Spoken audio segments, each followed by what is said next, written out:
Praise the Lord and thank you for joining us today. In this video, we will dive into the timeless story of David and Goliath, one of the most powerful examples of faith, courage, and trusting in God's power.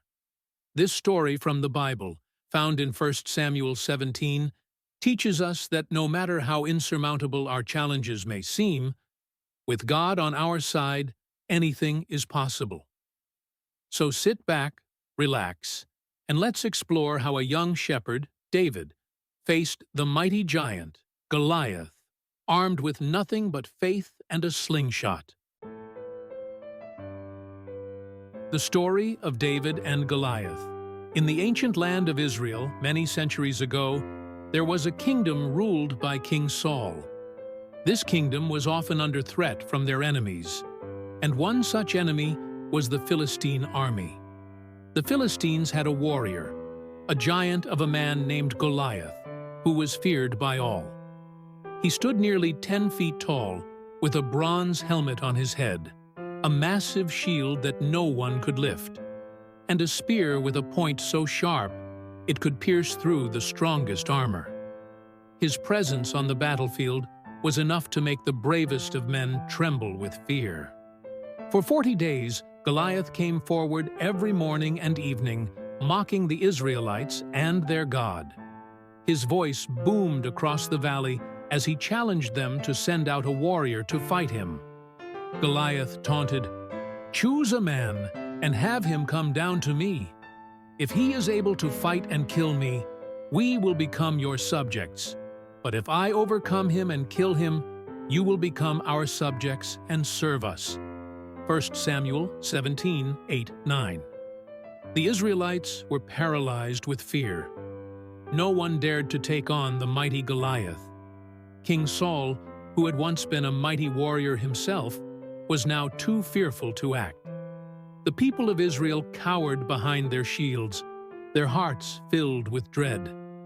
Each day, they waited for someone brave enough to stand against the giant, but no one came forward. 1 Samuel 17:11. Meanwhile, in the fields nearby, there lived a young shepherd named David. David was the youngest of 8 brothers, and while his older brothers were soldiers in King Saul's army, David spent his days tending to the family's sheep. He was not a warrior, and many saw him as nothing more than a boy, small and unimportant. But David's heart was filled with courage, and his faith in God was unshakable. One day, as David was tending to his flock, his father, Jesse, called him over. "David," he said, "take this grain and these 10 loaves of bread to your brothers at the battlefield. Bring back word of how they are doing." 1 Samuel 17:17. David agreed and set off towards the camp of the Israelites. When he arrived, he heard the same challenge from Goliath that had been echoing across the valley. He saw how his brothers, along with the rest of the army, were quaking in fear. David was shocked by the sight of the giant, and even more so by the terror in the eyes of the soldiers around him. Who is this uncircumcised Philistine that he should defy the armies of the living God? 1 Samuel 17:26, David asked. His brothers scolded him, telling him to go back to the sheep and mind his own business. But David's words soon caught the attention of others. Word of his bravery and his faith spread quickly, and soon he was brought before King Saul. The king looked at David, a mere boy, and said, "You cannot fight this man. You are just a youth, and he has been a warrior since his youth." 1 Samuel 17:33. But David was undeterred. "Your Majesty, I have fought lions and bears to protect my sheep," he said. "When they came to take a lamb from the flock, I went after it and struck it down. The Lord, who delivered me from the paw of the lion and the paw of the bear, will deliver me from the hand of this Philistine." 1 Samuel 17:34-37. King Saul was still hesitant, but there was something about David's unwavering faith that made him change his mind. "Very well," he said, "you may go and fight him, but take my armor." Saul's armor was heavy and clunky, far too large for David. When David tried it on, he could barely move. "I cannot wear these," he said. "I have not tested them. I will go in the strength of the Lord." 1 Samuel 17:39. David took his sling and 5 smooth stones from a nearby stream, placing them in the pouch of his sling. Then, with nothing more than his faith in God, he set out to meet Goliath in the valley. As David approached, Goliath laughed in disbelief. "Am I a dog that you come at me with sticks?" he sneered. 1 Samuel 17:43. He cursed David and his God, ready to crush him with a single blow. "Come here, and I will give your flesh to the birds of the air and the beasts of the field." 1 Samuel 17:44. But David stood tall, his heart full of courage.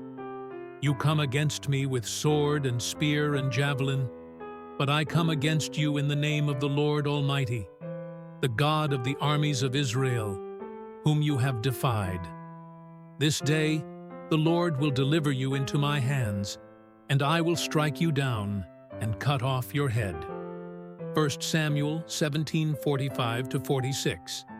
He added, "All those gathered here will know that it is not by sword or spear that the Lord saves, for the battle is the Lord's, and he will give all of you into our hands." 1 Samuel 17:47. David reached into his pouch, pulled out one of the stones, and placed it in his sling. With a practiced motion, he whirled the sling around his head, faster and faster, and let the stone fly. The stone struck Goliath right in the forehead, and with a mighty crash, the giant fell to the ground, dead. 1 Samuel 17:49-50. The battlefield fell silent for a moment. The Israelites, who had watched in fear, now shouted in victory. The Philistines, seeing their champion defeated, turned and fled in terror. David, still standing strong, ran forward, took Goliath's sword, and cut off the giant's head. 1 Samuel 17:51. The Israelites pursued the Philistines, and the victory was theirs. David's name spread far and wide. He became a hero in Israel, and people spoke of his bravery and his faith in God. King Saul, recognizing David's courage, invited him into his court, where David's future as a leader in Israel would soon be sealed. But David knew that the victory was not his own. It was the Lord who had given him the strength and the courage to face the giant. David's faith had been tested, and in the end, it was his unwavering trust in God that had led him to triumph. 1 Samuel 17:37, 1 Samuel 17:47.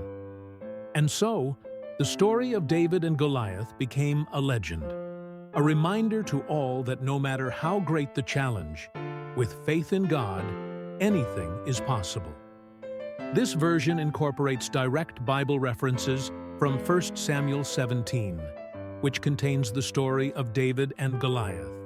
It highlights David's faith, courage, and trust in God as the key to his victory over the giant.